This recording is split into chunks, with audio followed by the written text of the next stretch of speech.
Hey, it's Mark Ferguson with Investor More, and we're standing outside a house flip we bought a few months ago. This is one of the cheapest flips we've bought in a while. So we paid $100,000 for this house, and there's a reason why it was so cheap.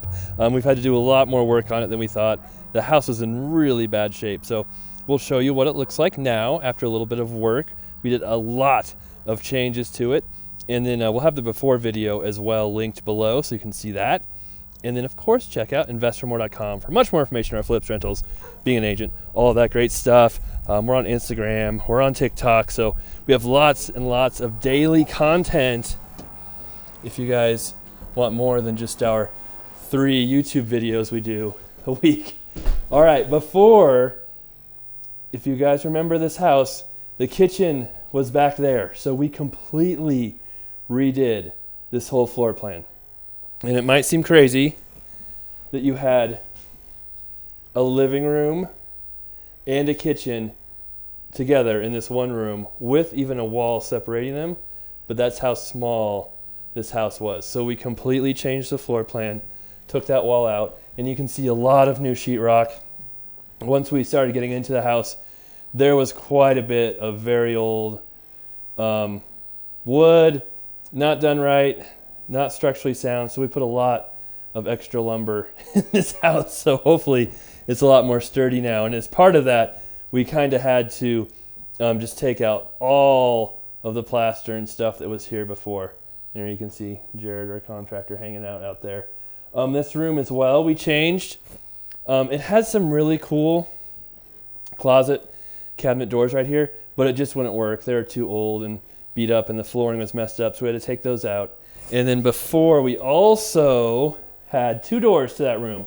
A door over there and a door right here.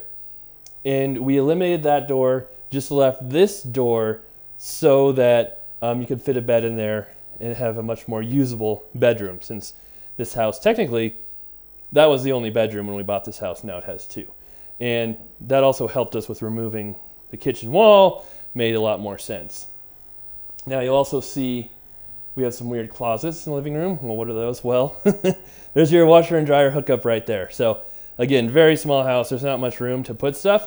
So we add a closet here with your washer and dryer hookup there, and then just another storage closet, since there's literally almost nothing here. So that's what we did there. And then over here, this used to be the giant laundry room. So one of the bigger rooms in the house was a laundry room. Makes a lot of sense, right? Now, this will be our kitchen. So we'll have cabinets along this wall. It'll actually have much more space. There's no real true dining room in this house, but when you have a 600 square foot house, you don't really get a dining room. That's just part of it. So, but still, it makes a lot more sense. And then the other major change we made is the bathroom. So the bathroom was here before, but it was tiny. And if I remember, I'll try and show some of the pictures. They had built this wall out like almost a foot. They built that wall out 6 inches or more and just kept building more and more walls as time went on and making this bathroom smaller and smaller. But now it's actually a decent sized bathroom. And some of you who notice things on my videos might say, hey, look, there's your vanity with a window right above it, which is kind of weird. And what happened was we were planning to have the toilet there, but the plumber said it wasn't working right, so he put the toilet there in the sink here. So that kind of messed up our placement of where the mirror will go. I don't know if we want to move the entire window or we'll just kind of put the mirror over here. We'll figure that out. But we've had situations like that where the vanity's right in front of a window. And it's not ideal, but it also hasn't stopped the house from selling.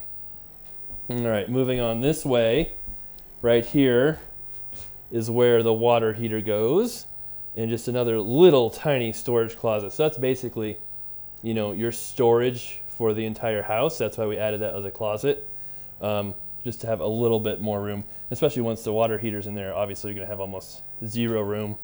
And then this is our new bedroom. Used to have a door going outside right there. We took that out, and now we added a closet. So it is a real bedroom with a closet and windows. So by just adding that closet Literally, we added $30,000 in value to this house by making it a 2-bedroom, because a 1-bedroom is just worth so much less than a 2-bedroom. And with the numbers now, our market's crazy here. We bought this for $100,000. I honestly have no idea how much we're going to have into this. It will be a lot, because we still have to side the exterior. I think we decided just to side over the asbestos siding out there, which is perfectly okay. The bathroom, the kitchen, everything. I mean, we're probably going to be in the $50,000 range. It's a tiny house, which helps keep those costs down. We'll have another $20,000, $25,000 in other costs. But really, I mean, it should be worth $220,000, $225,000 now after we're done, because there is nothing, I mean, nothing for sale that's decent for under $250,000 right now. And this will be one of the smallest houses at that price point, so I'm being conservative, but it might even be worth a little more. So we'll do fine with it. Just crazy that this house hadn't fallen down before. If you remember when I first bought it too, I stuck my the screen door holder through that wall all the way outside because there's rotten wood, and just 2x4s not attached to both the bottom and the top of the house, like just hanging there. There's all kinds of crazy stuff going on. They had multiple additions in this house, even though it's so small. It used to be like, who knows, 200 square feet, just tiny. And we did also, if you might remember, part of the foundation was missing back on this side of the house. So we were able to re-pour this section of foundation there fairly cheaply. Just had to lift the house up a tiny bit, re-pour it, so it wasn't a big deal at all. There's no basement, so that was much easier than we thought it would be. So this house will be 100 times better than it was before, because I think it was on its last legs before. And some people had mentioned I should tear it down. Well, we didn't. We tore down another house, and we'll show that video of that here coming up soon. And there's reasons we tore down that house. But tearing down a house is expensive. It cost us $20,000 to tear down that house. You have to do asbestos sampling, mitigate it before you tear it down if there is asbestos. It gets very, very expensive to tear a house down. It's not, you don't just come by with a bulldozer and knock it down. The city, county requires permits, all kinds of stuff. So this is on a busy road. People would definitely notice if the house was just gone all of a sudden and something else was built here in place.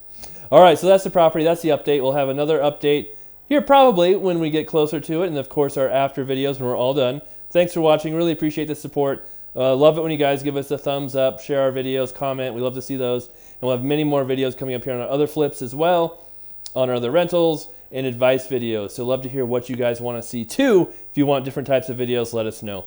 All right, we'll be back soon.